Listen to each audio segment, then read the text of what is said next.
जिंदल की प्रस्तावित जनसुनवाई का ऐतिहासिक विरोध, ठिठुरती ठंड में 14 गांवों के हजारों ग्रामीण कर रहे रथ जगह।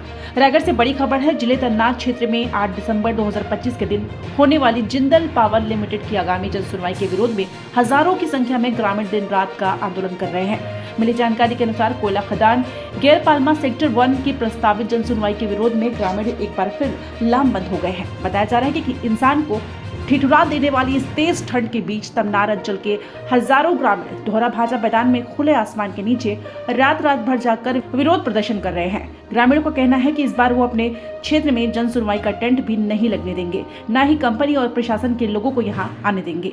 ग्रामीणों का कहना है कि वे जल, जंगल और जमीन बचाने के लिए संघर्ष कर रहे हैं और आगे भी वो अपनी बनाई रणनीति के आधार पर अपने क्षेत्र में जन सुनवाई का विरोध करते रहेंगे। उनके इस क्षेत्र के कई खदान खुलने के कारण पहले ही भविस्थापन, रोजगार और पर्यावरणीय स्थिति को नुकसान हो चुका है। ऊपर से जिंदल को खदान मिल जाती है तो आसपास के 15 से 20 गांव बुरी तरह से प्रभावित हो जाएंगे। ग्रामीणों को अपनी पैतृक जमीन और गांव छोड़ने का भी डर है। साथ ही उन्हें उचित रोजगार और विस्थापन मुआवजे की जानकारी नहीं दी जा रही है। ग्रामीणों के बताए अनुसार वे इस जन सुनवाई रद्द करने व खदान बंद करने की मांग को लेकर कलेक्ट्रेट में बड़ा प्रदर्शन करते हुए उन्हें ज्ञापन सौंप चुके हैं। तब हमारे कड़े विरोध को ध्यान में रखकर इस सुनवाई को अस्थायी तौर पर निरस्त कर दिया गया था। इस पर पुनः जिंदल सेक्टर 1 के खदान की जनसुनवाई को लेकर प्रशासन और जिंदल प्रबंधन सक्रिय हो चुका है। इस क्रम में आगामी 8 दिसंबर 2025 की जनसुनवाई को सफल बनाने के लिए प्रदेश सरकार, रायगढ़ जिला प्रशासन और पुलिस के द्वारा हमारे लिए दमनकारी नीति अपना रही है।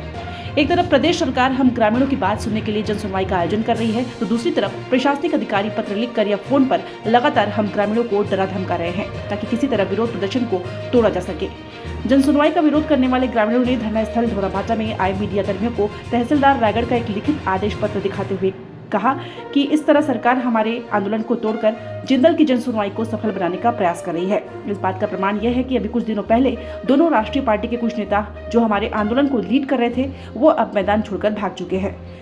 हम हमारे क्षेत्र की जल, जंगल, जमीन और बच्चों के साथ हमारी आने वाली ग्रामीण पीढ़ियों को बचाने के लिए संघर्ष का रास्ता चुन चुके हैं। यहाँ धोराभाटा से हम जन सुनवाई निरस्त करवा कर ही अपने गाँव घर वापस जाएंगे।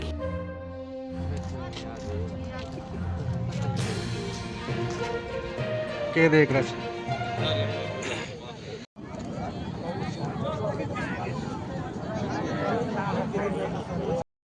छत्तीसगढ़ के रायगढ़ जिले के रायगढ़ जिले में जो अभी जिला प्रशासन द्वारा गैरपालमा सेक्टर 1 की जन सुनवाई का आयोजन किया जा रहा है, जिसमें कार्यपालन अधिकारी तमनार द्वारा एक पत्र जारी किया गया है जो सीधे 14 सितंबर 2006 केंद्रीय वन पर्यावरण मंत्रालय की अधिसूचना का उल्लंघन है, जिसमें किसी भी प्रकार का प्रभावित क्षेत्र के लोगों के अंदर भय पैदा करने संबंधी ये पत्र जारी किया गया है। इसमें जो प्रभावित क्षेत्र के लोग हैं उनके ऊपर विधि सम्मत कार्यवाही करने की बात कही गई है।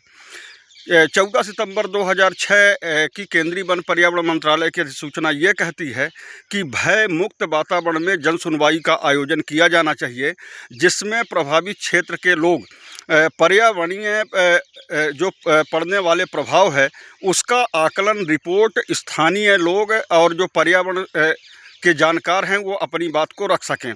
अभी देखा यह गया है कि जिला प्रशासन इस जन सुनवाई में जो आयोजित की जा रही है इसमें एक तरीके से चाहे वो आम गांव हो, दौराभाटा हो और आसपास के जो 10 किलोमीटर क्षेत्र के अंदर जो प्रभावित गांव हैं उन प्रभावित गांवों में जो कोयला खदान खोली जा रही है, यह कोयला खदान की जन सुनवाई 8 दिसंबर 2025 को आयोजित दौराभाटा स्थल पर हो रही है, जिसका व्यापक पैमाने पर ग्रामीणों द्वारा विरोध किया गया है।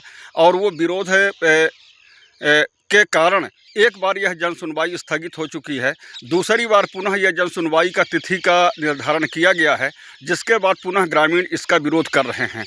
जहां कार्यपालन अधिकारी तमनार द्वारा एक पत्र जारी किया गया है कि अगर कोई व्यक्ति या संगठन या समुदाय के लोग अगर दौराभाटा क्षेत्र पर जाते हैं और अपनी उपस्थिति दर्ज करवाते हैं तो उनके ऊपर विधि सम्मत कानूनी कार्यवाही की जाएगी। यह एक तरीके से भय पैदा करने के लिए प्रशासनिक कार्यवाही है और निश्चित तौर पर यह 14 सितंबर 2006 कि जो पर्यावरणीय जन सुनवाई की प्रक्रिया है, जो नियम है, जो अधिसूचना है, उसका सीधा साधा उल्लंघन है।